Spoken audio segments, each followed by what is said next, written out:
انفاق کرنا ہوگا، اور جو تقاضے ہیں نبی پاک کی اطاعت کے ان کو پورا کرنا ہوگا۔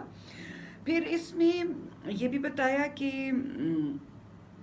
دنیا کی محبت جس میں اپنی اولاد، مال، گھر بار کی محبت ہے، اس میں انسان بہت جلدی کمزور پڑ جاتا ہے۔ تو بتایا کہ یہ جو تمہارا مال، جو تمہاری اولاد ہیں، یہ تمہارے لیے آزمائش ہیں، فتنہ ہیں۔ تو اس آزمائش اور فتنے میں گھر کے تم بڑے کام جس کے لیے اللہ نے تمہیں چنا ہے اس سے پیچھے نہ رہ جانا، اور آخرت جو ہے وہ اپنی کھوٹی نہ کر لینا۔ ساتھ ہی بتایا کہ اللہ کی راہ میں جو انفاق کرتے ہیں لوگ، آخرت میں یہ انفاق ان کے لیے روشنی ہوگا وہاں پر۔ اور یہ بھی یاد دہانی کرائی اس میں کہ یہ جو امیری اور غریبی کا تعلق ہوتا ہے، یہ کسی کی اپنی محنت کا ثمر نہیں ہوتا۔ یعنی اللہ تعالیٰ اگر کسی کو امیر بناتا ہے تو اس لیے نہیں بناتا کہ اس نے کوئی بڑی ایفرٹ کیا اور اس کے رزلٹ میں اسے امیر بنا دیا ہے، یا بہت غریب کوئی انسان ہے تو اس میں اس کی کوئی برائی یا کمزوری ہے جس کی بنا پر اسے غریب بنایا ہے۔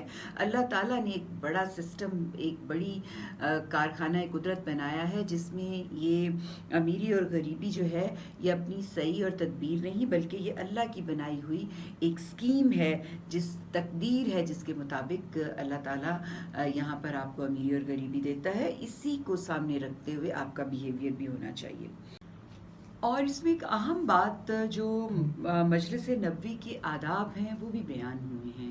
تو ہم پہلے دیکھتے ہیں کہ سورۃ الحدید میں ہم نے آیت 22 سے لے کے 24 تک کی سلیکشن کی ہے، جس میں کہ فلسفہ تقدیر بیان ہوا ہے۔ تو دیکھتے ہیں کہ اس میں اللہ تعالیٰ کیا فرماتے ہیں۔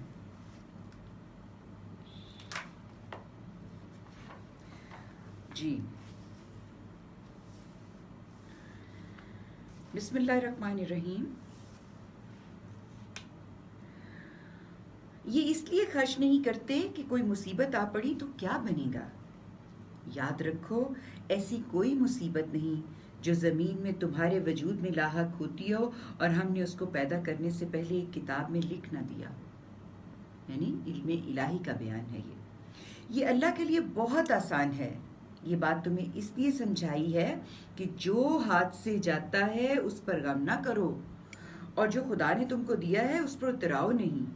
اور یاد رکھو کہ اللہ ان لوگوں کو بالکل پسند نہیں کرتا جو اپنے آپ کو بڑی چیز سمجھتے اور فخر جتاتے ہیں، جو خود بھی بخل کرتے ہیں اور دوسروں کو بھی بخل کی ترغیب دیتے ہیں، اور جو تنبیہ کے بعد بھی روگردانی کرے تو اللہ کو ان کی کچھ پرواہ نہیں، اس لیے کہ اللہ بے نیاز اور ستوت و صفات ہے۔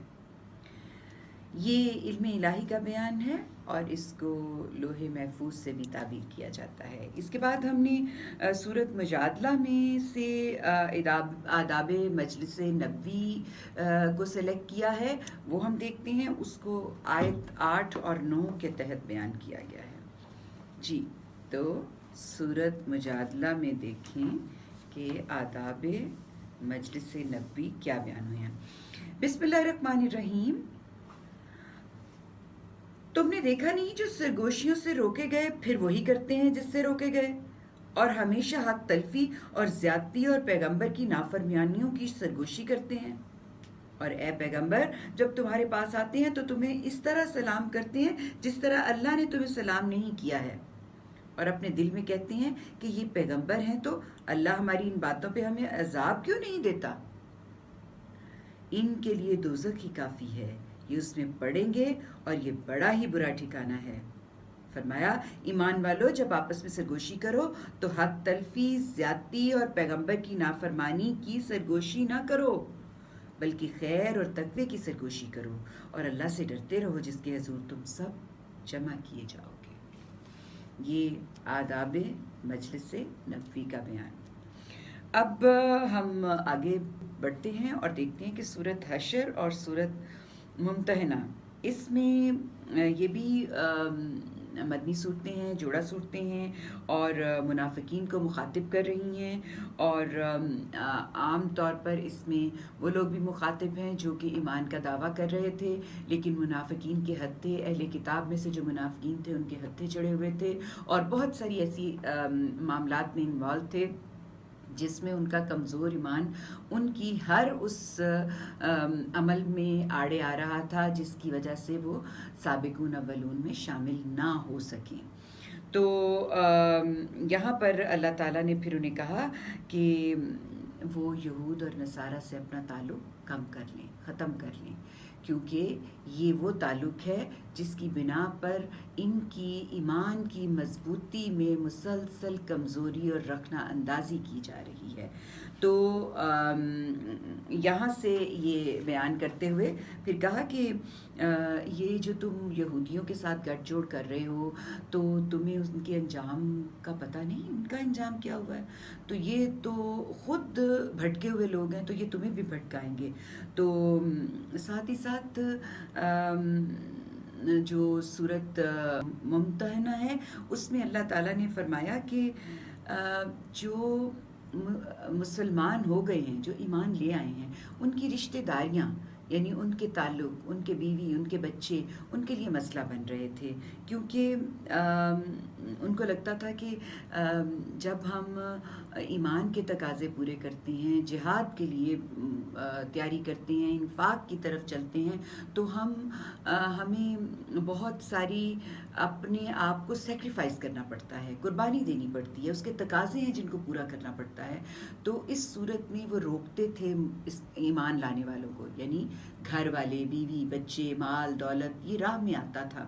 تو اللہ تعالیٰ نے ان کو ان کے اس رویے کے نتیجے میں خطرناک نتائج سے متنبع کیا۔ انہیں کہا کہ تمہارے عزیز و قارب رشتہ دار جو تمہارے بیوی بچے ہیں، ان میں تمہارے لیے بڑی آزمائش ہے، ان میں سے بہت سارے تمہارے دشمن ہیں، یہ تمہارے دوست نہیں ہیں، یہ تمہیں جس طرف لے کے جا رہے ہیں وہ رستہ نہیں ہے جو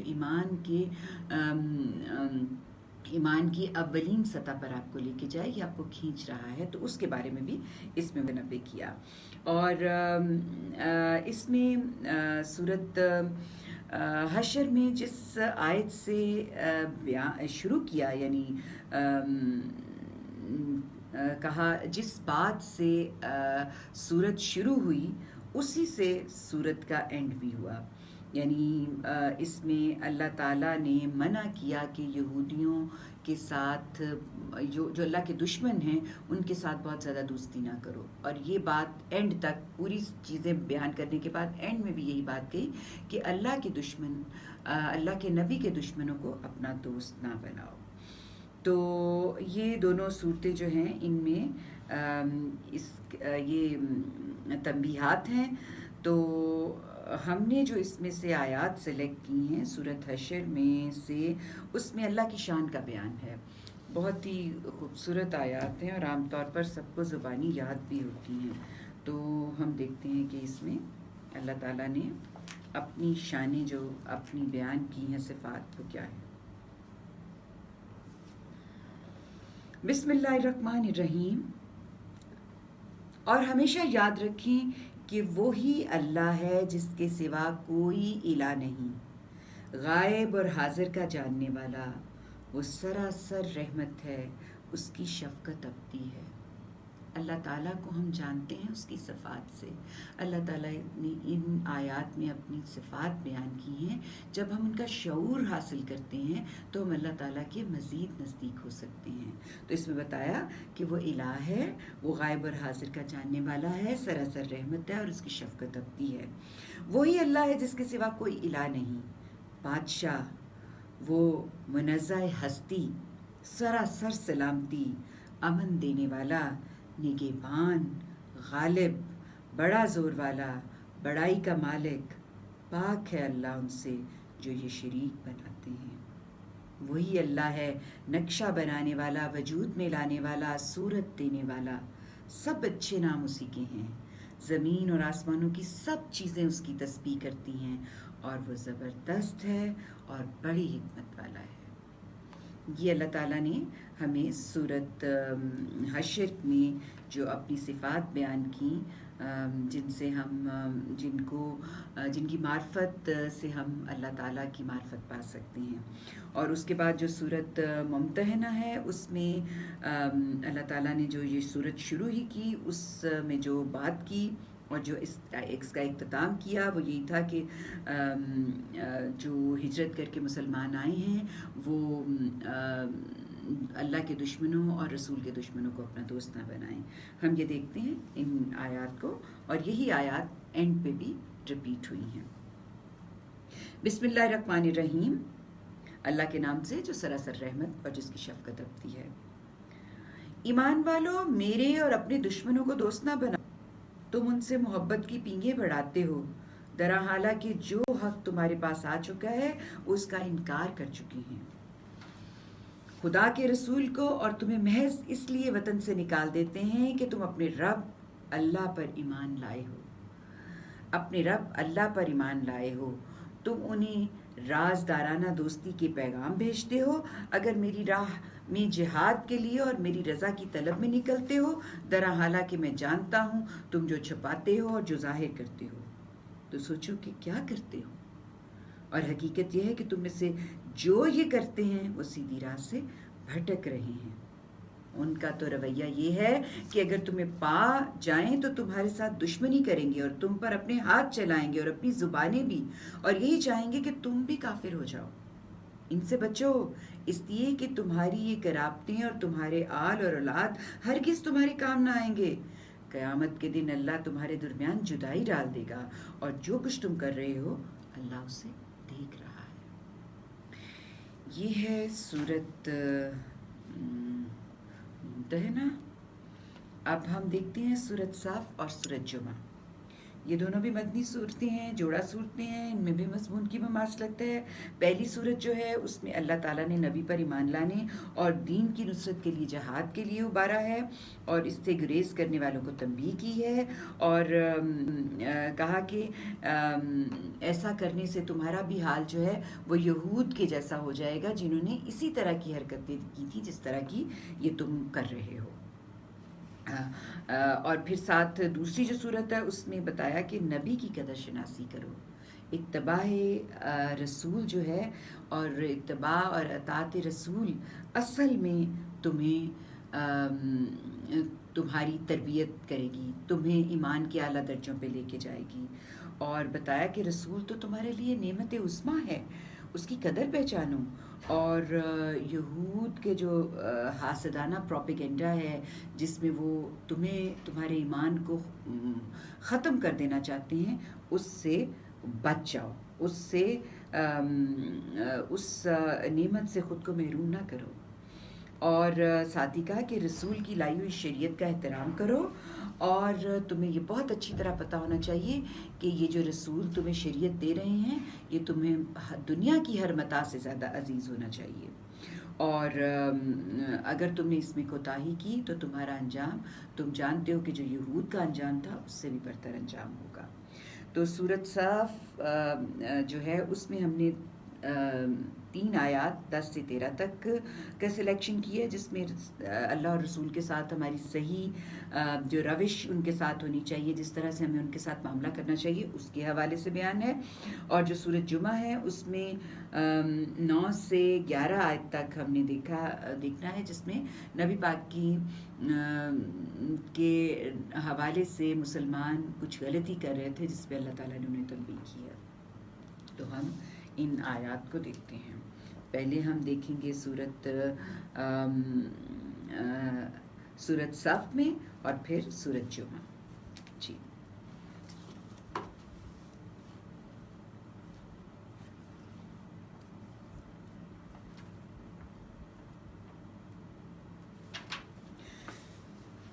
بسم اللہ الرحمن الرحیم.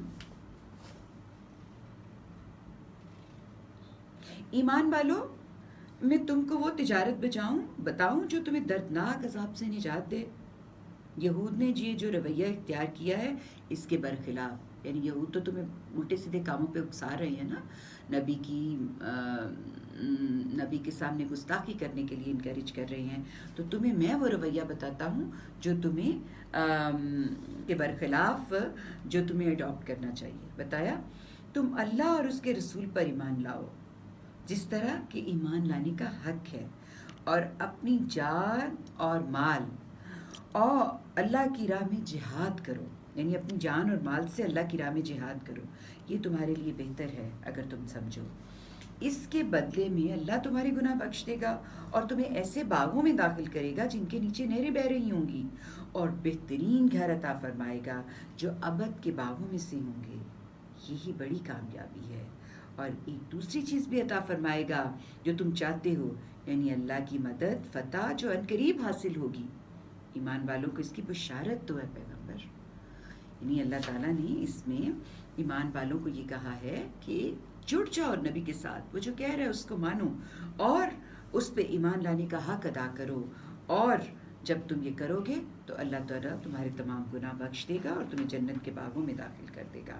اس کے بعد سورۃ جمعہ کے حوالے سے ایک غلطی یہ کر رہے تھے، تو اللہ تعالیٰ نے اس کے بارے میں بھی ان کو متنبہ کیا، کہا بسم اللہ الرحمن الرحیم، ایمان والو پیغمبر کی قدر پہچانو، اور جمعے کے دن جب اس کی طرف سے نماز کے لیے اذان دی جائے تو اللہ کے ذکر کی طرف تیزی سے چل کھڑے ہو اور خرید و فروخت چھوڑ دو، یہ تمہارے لیے بہتر ہے اگر تم جانو۔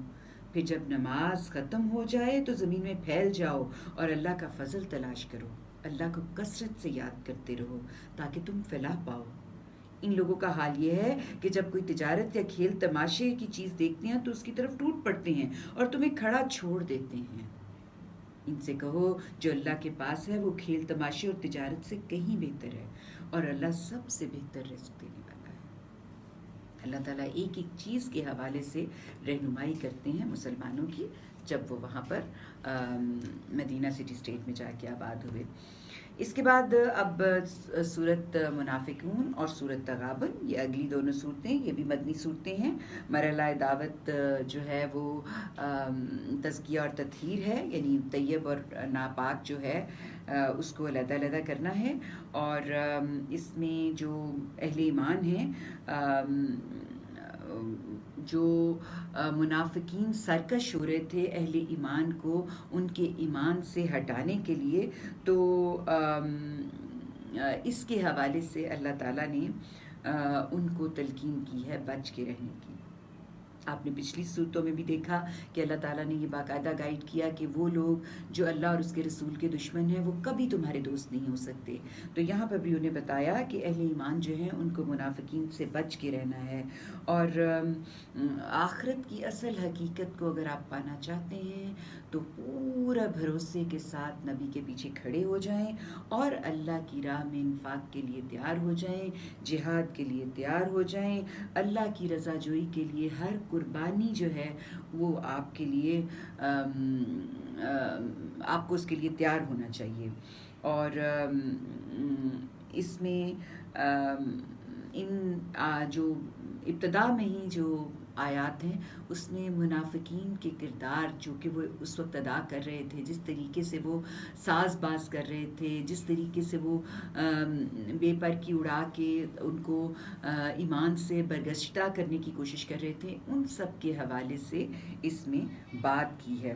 یہ بتایا کہ یہ منافقین جب آتے تھے نا تو ان کے پاس جھوٹی قسمیں کھاتے تھے، بڑی بڑی قسمیں کھا کے کہتے تھے کہ ہم تمہارے ساتھ ہیں اور ہم تو تمہارا بھلا چاہتے ہیں، تم اللہ کی راہ میں سارا کچھ خرچ کر دو گے تو بچے گا کیا پیچھے، اور تمہاری اولادیں، تمہاری بیویاں، ان کی کیئر کرو، یہ اس طرح کی باتیں کر کے نا ان کو ایمان سے دور کرنے کی کوشش کرتے تھے۔ تو اللہ تعالیٰ نے بتایا کہ ان کی باتوں میں نہ آؤ، یہ قسمیں کھا کھا کے بھی جھوٹے ہونے کی انتہا پہ کھڑے ہیں۔ اور اس میں یہ بتایا کہ دنیا کی مصیبتوں سے ڈر کے نا اللہ کے رستے سے نہیں ہٹنا، جو بھی ہمیں اچھائی اور برائی پہنچتی ہے وہ اللہ کے اذن سے آتی ہے. تو یہ اس کی وجہ سے کہ اس وقت ہم مشکل میں پڑ گئے ہیں، ہم اللہ کے راستے سے ہٹ جائیں، یہ بہت ہی کمزور اور بلکہ ایمان نہ ہونے کی علامت ہے. اس کو بہتر کرنے کی ضرورت ہے، اور دنیا کی مصیبتوں سے ڈرنا نہیں، اور اس سے اثار اور قربانی کے راستے سے ہٹنا نہیں. یہ اثار اور قربانی کا رستہ ہے جو تمہیں آگے تک کامیابی سے ہمکنار کرے گا. تو ہوشیار ہو جاؤ اپنی اس جو دنیا میں اس وقت معاملات ہو رہے ہیں، جس طریقے سے یہ منافقین تمہیں رستے سے تمہاری راہ کھوٹی کر رہے ہیں، ان کے چکروں میں آ کے اسی دنیا میں بھی اور آخرت میں ناکام نہ ہو جانا. تو جو سورۃ منافقون کی آیت ہے وہ ہم نے 9 سے 11 لی ہے، جس میں ان کی مال اور اولاد کی طرف سے انہیں متنبع کیا جا رہا ہے. اور سورۃ تغابن جو ہے اس میں ہم نے 11 سے لے کے 13 تک کی آیات لی ہیں، جس میں دنیا کی مصیبتوں سے ڈر کے کام نہیں کرنا، بلکہ اپنے آپ کو اللہ کے حوالے کرتے ہوئے صحیح جگہ پہ کھڑے رہنا ہے. اس کی گائیڈ لائن ہے. تو ہم دیکھتے ہیں کہ سورۃ منافقون میں اللہ تعالیٰ نے ہماری کیا رہنمائی کی ہے مال اور اولاد کے حوالے سے. بسم اللہ الرحمن الرحیم. ایمان والو، تمہارے مال اور تمہاری اولادیں تمہیں بھی منافقوں کی طرح اللہ کی یاد سے غافل نہ کر دیں، اور یاد رکھو جو ایسا کریں گے وہی خسارے میں پڑنے والے ہوں گے. ہم نے جو کچھ تمہیں عطا فرمایا ہے اس میں اللہ کی راہ میں خرچ کرو، اس سے پہلے کہ تم میں سے کسی کی موت کا وقت آ جائے. پھر وہ حسرت سے کہے گا پروردگار تو نے مجھے کچھ اور مہلت کیوں نہ دی کہ میں تیری راہ میں خرچ کرتا، اور ایسا کرتا تو آج صالحین کے زمرے میں ہوتا. لیکن اللہ نے طے کر رکھا ہے جب کسی کا وقت آ پہنچے گا تو وہ ہرگز اس کو ڈھیل نہ دے گا، اور جو کچھ تم کرتے ہو اس سے وہ خوب واقف ہے. اللہ ہمیں موقع دینا کہ ہم اس ڈھیل سے فائدہ اٹھائیں جو تو نے ہمیں مہلت کی صورت میں دی ہوئی ہے. یہ زندگی جو ہمیں مہلت کی صورت میں ملی ہے، ہم اس سے فائدہ اٹھا کے اپنی آخرت کو کما سکیں. اور اس کے بعد سورۃ تغابن، اس میں 11 سے 13 نمبر آیت ہے، جس میں دنیا کی مصیبتوں سے ڈر کے اللہ کے راستے سے ہٹنا نہیں، اس کے حوالے سے اللہ تعالیٰ نے گائیڈ کیا ہے. فرمایا بسم اللہ الرحمن الرحیم. ذرا کوئی مصیبت آتی ہے تو تم ان کے زیر اثر اپنے آپ کو شبہات میں مبتلا کر لیتے ہو. یاد رکھو جو مصیبت بھی آتی ہے اللہ کے اذن سے آتی ہے، اور جو اللہ کو مانتے ہیں اس طرح کے موقع پر اللہ ان کے دل کی رہنمائی فرماتا ہے.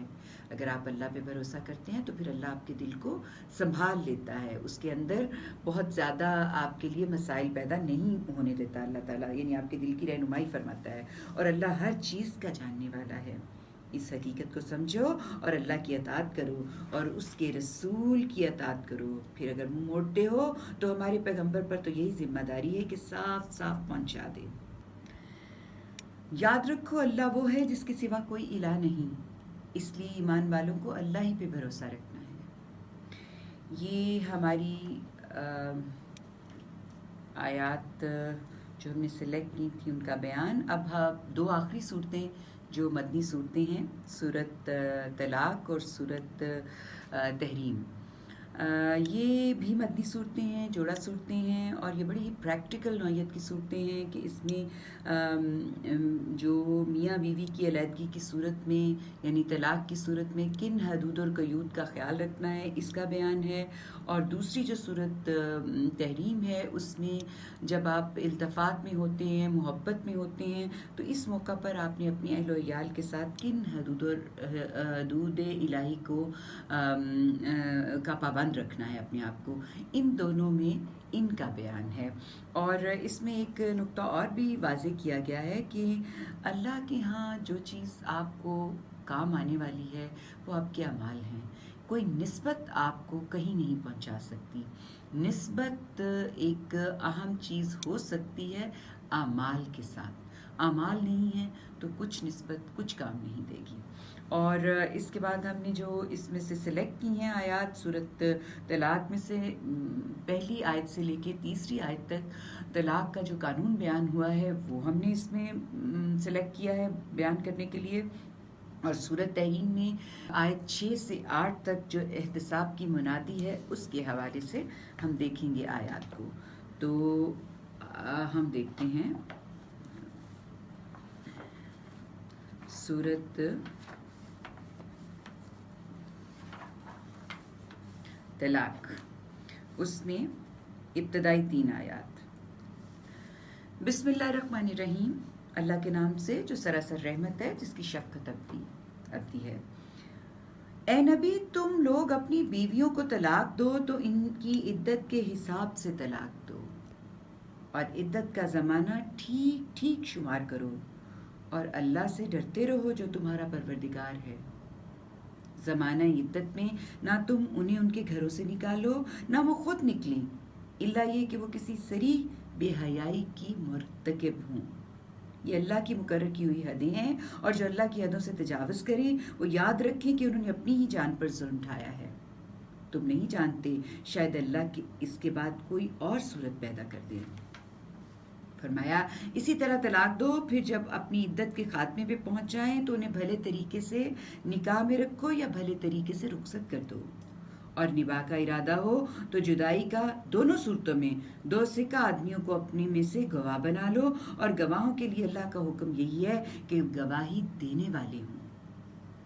تم اس گواہی کو اللہ کے لیے قائم رکھو۔ یہ بات ہے جس کی نصیحت تم میں سے ان لوگوں کو کی جاتی ہے جو اللہ پر اور قیامت کے دن پر ایمان رکھتے ہیں۔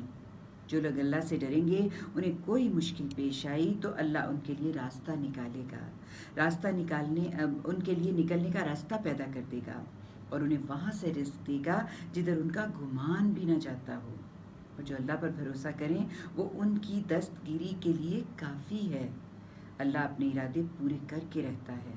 ہاں یہ ضرور ہے کہ اللہ نے ہر چیز کے لیے ایک تقدیر مقرر کر رکھی ہے۔ یہ سورۃ طلاق کی آیت ہے جس میں طلاق کا قانون بیان ہوا۔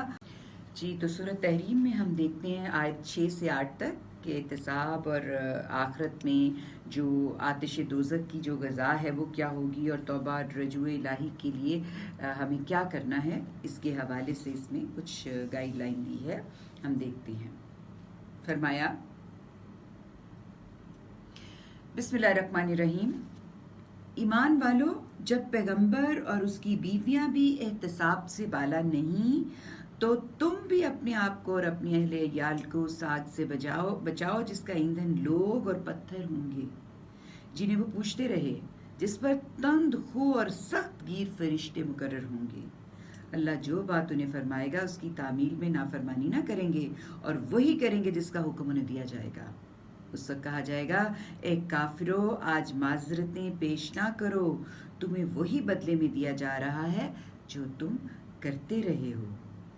ایمان والو، اللہ کی طرف مخلصانہ رجوع کرو، امید ہے کہ تمہارا پروردگار تمہارے گناہ تم سے دور کر دے گا اور تمہیں ایسے باغوں میں داخل کرے گا جن کے نیچے نہریں بہہ رہی ہوں گی، اس دن جب اللہ اپنے نبی کو اور ان لوگوں کو جو اس کے ساتھ ایمان لائے ہیں رسوا نہ کرے گا، اور ان کی روشنی ان کے آگے اور ان کے دائیں چل رہی ہوگی، اور وہ دعا کر رہے ہوں گے، پروردگار ہماری اس روشنی کو ہمارے لیے مکمل کر دے اور ہم سے درگزر فرما، حقیقت یہ ہے کہ تو ہر چیز پر قدرت رکھتا ہے۔ وآخر دعوانا الحمدللہ رب العالمین۔ یہ ہم نے آج چیپٹر 6 کی مدنی صورتیں کمپلیٹ کی۔ چیپٹر 6 جو 17 صورتوں پر مشتمل تھا، جس میں 7 ہم نے مکی صورتیں کی اور پھر ہم نے 10 مدنی صورتیں کی، اور ہم اب قرآن پاک کے آخری چیپٹر کی طرف موو کرنے جا رہے ہیں۔ انشاءاللہ کل ہم آپ کو اس کے آخری چیپٹر کے حوالے سے کچھ تفصیلات بتائیں گے، کچھ ترجمے، کچھ تفسیر، اور اللہ تعالیٰ کا جو پیغام ہے قرآن کا، یاد دہانی کا، اس کے سلسلے میں بھی کچھ بات چیت کریں گے۔ تب تک کے لیے اجازت، اللہ نے